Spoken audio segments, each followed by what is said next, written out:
जब भी हम राजस्थान का नाम सुनते हैं तो जाहिर है हमारे दिमाग में बड़े बड़े किले, शानदार महल और महान योद्धाओं की तस्वीरें आती हैं। लेकिन इन सब के पीछे एक और गहरी शक्ति काम करती है, एक ऐसी शक्ति जो वहाँ के समाज को आपस में बांधे रहती है, और वो हैं वहाँ की देवियाँ। तो ये कहानी सिर्फ धर्म या आस्था की नहीं है, बल्कि ये समझने की है कि उस समाज की पूरी बुनियाद कैसे रखी गई है। तो सवाल ये उठता है कि आखिर वो कौन सी अनदेखी शक्ति है जो राजस्थान के अलग अलग कुलों और समुदायों को एक धागे में पिरोती है। इसका जवाब दरअसल एक दैवीय नेटवर्क में छिपा है। चलिए आज इसी को समझने की कोशिश करते हैं। ठीक है, तो चलिए इसमें थोड़ा और गहरा उतरते हैं। देखिए, राजस्थान की पहचान सिर्फ इसके मशहूर किलों और राजा महाराजाओं से ही नहीं है। सच तो ये है कि ये एक ऐसी धरती है जिसे परिभाषित किया है और जिसकी रक्षा की है वहां की शक्तिशाली देवियों ने। अब इस पूरे सिस्टम को समझने की कह सकते हैं कि एक चाबी है, और वो चाबी है दो अलग अलग तरह की देवियों के कॉन्सेप्ट को समझना, जो इस पूरे इलाके में भक्ति और आस्था का मार्गदर्शन करती हैं। तो सबसे पहले आती हैं कुल देवी। जैसा कि नाम से ही जाहिर है, ये होती हैं कुल की देवी, यानी वंश की देवी। ये एक ऐसा रिश्ता है जो किसी को जन्म से मिलता है, जिसे कोई अपनी मर्जी से चुन नहीं सकता। हर वंश की, हर कुल की अपनी एक कुल देवी होती हैं, जो सदियों से पीढ़ी दर पीढ़ी उस वंश की रक्षा करती आ रही हैं।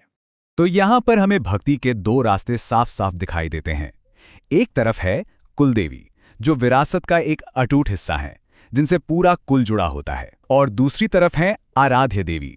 ये वो देवी हैं जिन्हें कोई भी इंसान अपनी श्रद्धा और भक्ति से चुन सकता है। ये पूरी तरह से एक व्यक्तिगत पसंद होती है। इन दोनों के बीच का फर्क समझना बहुत जरूरी है। चलिए अब थोड़ा और आगे बढ़ते हैं और देखते हैं कि ये सिस्टम असल में काम कैसे करता है। अब हम जानेंगे कि राजस्थान के सबसे ताकतवर शाही घराने किस तरह अपनी अपनी कुलदेवी के संरक्षण में थे। इन महान राजवंशों की ताकत सिर्फ उनकी बड़ी बड़ी सेनाओं और तलवारों में नहीं थी। असल में उनकी सत्ता का असली आधार, उनका भाग्य, सब कुछ उनकी कुलदेवी के दिव्य आशीर्वाद से जुड़ा हुआ था। ये एक तरह का पवित्र गठबंधन था। यहाँ हम इसे और साफ साफ देख सकते हैं। जैसे जयपुर पर राज करने वाले कछवाहा वंश की कुलदेवी हैं जमुआय माता, मारवाड़ के शक्तिशाली राठौड़ों की रक्षक है नागड़ेची माता, जिनका मंदिर नगाड़ा में है। इसी तरह मेवाड़ के गोहिल वंश की रक्षा बाणा माता करती हैं, और सांभर के चौहानों की कुलदेवी हैं शाकंभरी देवी। मतलब हर बड़े राजवंश की अपनी एक अलग दिव्य पहचान थी। लेकिन ये कहानी सिर्फ राजाओं और उनके महलों तक ही सीमित नहीं है। अब हम ये देखेंगे कि कुलदेवी की ये व्यवस्था समाज के हर तबके में, आम लोगों में कितनी गहराई तक समाई हुई है। जी हाँ, ये जो दिव्य संरक्षण का ताना बाना है, ये सिर्फ शासक वर्ग के लिए नहीं था। ये तो एक जीती जागती परंपरा है जो हर किसी के जीवन का हिस्सा है, और जो उन्हें उनकी जड़ों से, उनकी पहचान से जोड़ती है। कुछ और उदाहरण देखें तो सिरवी समाज की कुलदेवी हैं आई माता, जिनका मुख्य मंदिर बिलाड़ा में है। ओसवाल समुदाय की रक्षा करती हैं सच्चाइयाँ माता, जो ओसिया में विराजती हैं। और दाधिच ब्राह्मणों की कुलदेवी हैं दधिमती माता। इससे पता चलता है कि ये व्यवस्था कितनी विविध है, और हर समुदाय की अपनी एक अनोखी संरक्षक देवी हैं। अब इन सब तथ्यों के बीच कुछ कहानियां और मान्यताएं ऐसी भी हैं जो इस पूरे देवलोक को और भी ज्यादा दिलचस्प बना देती हैं। एक ऐसी ही देवी हैं जिन्हें लोग अग्नि स्नान करने वाली देवी के नाम से जानते हैं। ये हैं ईडाणा माता, जो सलूम्बर में स्थित हैं। इनकी अनूठी परंपरा इस देवलोक की गहराई और विविधता का एक बहुत ही अच्छा उदाहरण है।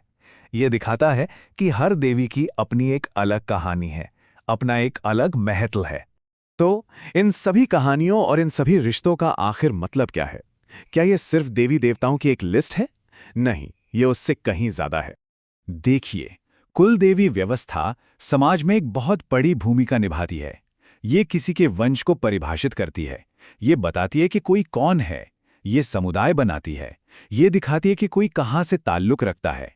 ये हमें हमारे इतिहास से जोड़ती है और वर्तमान में शक्ति और मार्गदर्शन का एक स्रोत बनती है। ये किसी भी व्यक्ति की समाज में उसकी जगह को तय करने का एक पूरा ढांचा है। तो कुल मिलाकर राजस्थान का ये देवलोक सिर्फ आस्था का मामला नहीं है। ये असल में वहाँ की सामाजिक, राजनीतिक और आध्यात्मिक पहचान का एक जीता जागता नक्शा है। और ये सब हमें एक बहुत ही दिलचस्प सवाल पे लाकर छोड़ता है। कुल और देवता के ये जो सदियों पुराने बंधन हैं, ये आज के आधुनिक राजस्थान में लोगों के जीवन को किस तरह से आकार दे रहे हैं? ये वाकई